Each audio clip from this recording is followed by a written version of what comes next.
Good morning guys. তো উঠে বলছি সকাল সকাল সব বাইরে রয়েছে, চা খাই দিয়ে তারপরে কথা হচ্ছে, ঠিক আছে? সবাই স্নান টান করে এবার খেতে বসবো। শিখা সবসময় খালি ফোন দেখে। শিখা আজকে আম পেরেছে, তখন ফোনটা ছিল না বলে দেয়, আজকের গাছে উঠেছিল। ও কালকে আবার ফোন নিয়ে যাবো, তখন দেখবেন। তো নাতিও দেখবে যে আমার আম্মা গাছে উঠেছিল আম পাড়তে। বাচ্চা কাচ্চা সব খাচ্ছে। খেয়ে দিয়ে একটু রেডি হয়ে নিচ্ছি, কারণ আমরা একটুখানি ঘুরতে বেরোবো। এই যে বড় পিসি রেডি হবে, মেজো পিসি রেডি, দিদি রেডি হচ্ছে, আর সবাই দাদার বডিটা একটু দেখে নাও, রেডি হচ্ছে। হ্যাঁ, আমার পার্সোনাল ড্রাইভার। মানু আমাদের রেডি হয়ে গেছে। তুই যাইবো কই? বাইরে বসে আছে। আর এদিকে পিসমশাই বসে রয়েছে। তো আমরা সবাই রেডি হয়ে এবার ঘুরতে বেরোবো। আরে সর সামনে দে। আমিও রেডি, বেরিয়ে তাহলে কথা হচ্ছে। আমরা এখন বেরিয়ে পড়েছি, ঘুরতে যাচ্ছি সবাই। এই যে সামনে সব যাচ্ছে, এই অটোটা আমাদের লোকজন যাচ্ছে, জামাইবাবা দাদা যাচ্ছে, আর আমি একটা ছোট্টার সাথে।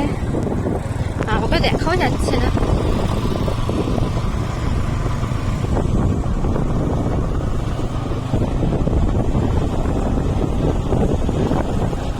ধর দেখা গেল তুই স্পিডে চালাচ্ছিস আর আমি পিছনে নেই।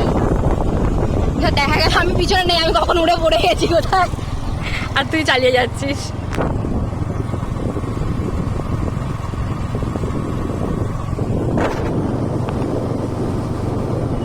ফাইনালি আমরা চলেও এসেছি।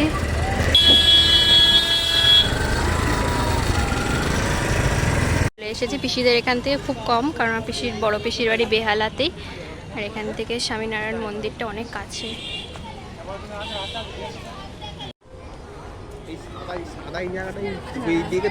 ভালো ছবিটা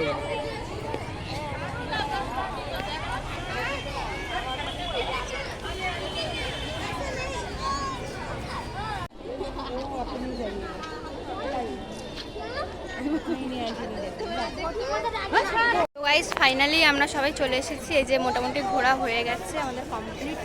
ও ফটো তুলছে, এখন সব ফটোশ্যুট চলছে।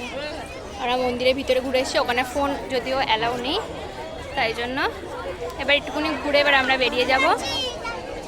পিসি তাকিয়েই আছে।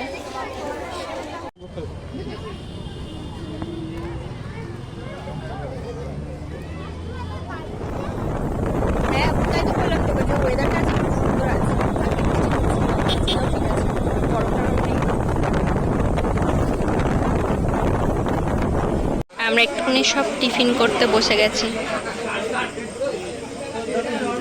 এ তোর জামার সাথে ম্যাচিং চা দিয়েছে, গোলাপ চা। তোর পাপড়ি দেখা যাচ্ছে না, অন্ধকারে দেখা যাবে না, এবার দেখা যাবে। গোলাপ চা সব চা খেয়ে এবার একটুখানি টিফিন খাই দেখি। চায়ের পর এবার আমাদের পকোড়া খাওয়া শুরু। এদিকে পিসিরা সবাই বাড়ি চলে গেছে আর আমরা শুধু খাচ্ছি।